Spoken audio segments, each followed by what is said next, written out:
Fenêtre sur l'emploi, éclairage avec Laurent Pietraszewski. Bonjour Laurent. Bonjour Arnaud. Ravi de vous accueillir. Président fondateur de Grenelle Stratégie Management et puis fin expert, on le sait, par vos fonctions précédentes de secrétaire d'État en charge notamment des retraites, sur les retraites et le chômage.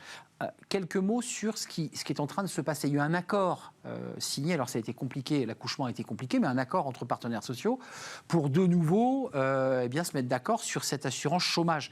On se souvient qu'à une époque, l'État avait repris le dossier en main. Là, les partenaires sociaux ont négocié. C'est quoi ? Ça veut dire quoi ? Ça veut dire que notre dialogue social se porte plutôt bien après quand même une tension forte autour des retraites ? C'est vrai, on pourrait d'abord dire ça, c'est qu'on pourrait donner un bon point au paritarisme, au dialogue social, mais sur le fond, ce débat qu'il y a autour de cette nouvelle convention UNEDIC, Pôle emploi, ça reflète bien une forme d'opposition entre les tenants de notre système assurantiel, bismarckien, je dirais, et puis ceux qui voudraient peut-être une présence de l'État. Et donc, on voit bien là le rapport de force qui se construit entre les partenaires sociaux et le gouvernement en la matière. Mais, comme vous aviez posé la question dès le début, disons que pour l'instant, les partenaires sociaux ont marqué le premier point.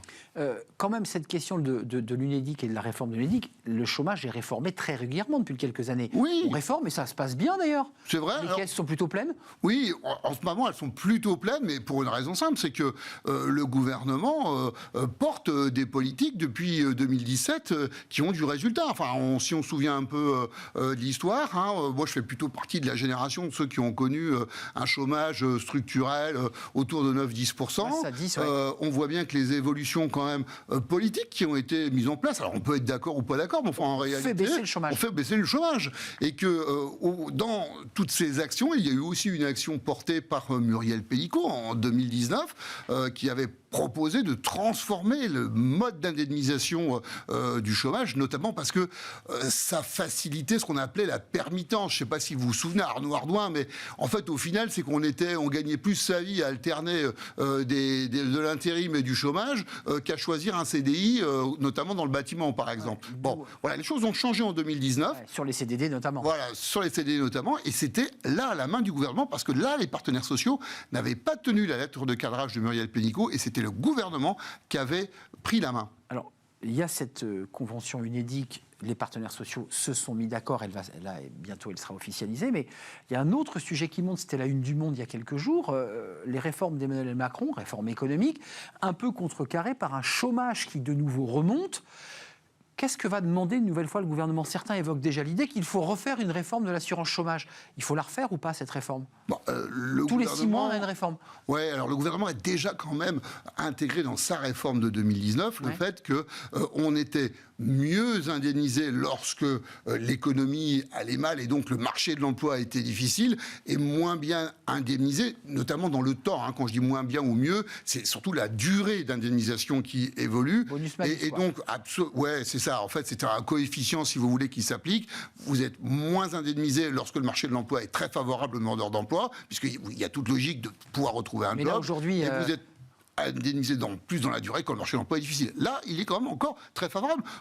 On est autour de 7,3, 7,5%. Je rappelle qu'il y a plus de 6 ans, c'était quasiment 10% le taux de chômage dans notre pays.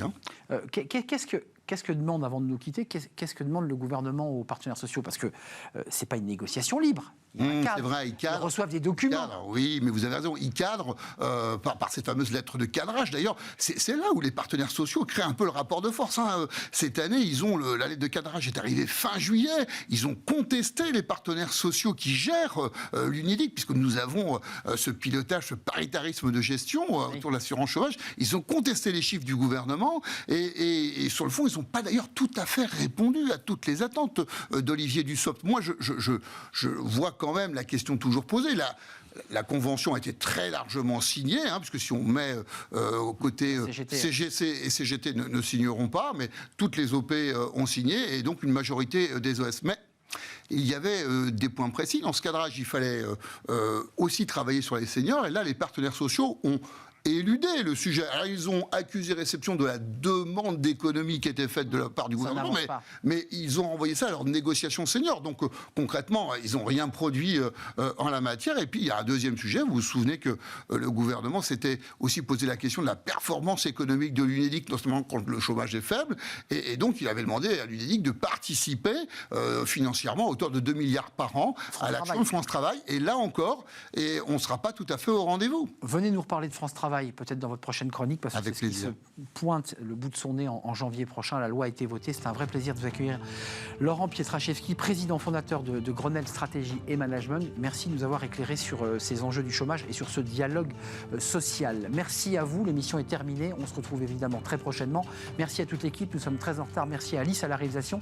Merci à Alexis au son. Merci à l'équipe de programmation, Nicolas Juchat évidemment, et à Alexis. Je vous dis à très très bientôt. Merci pour tous vos messages. Bye bye.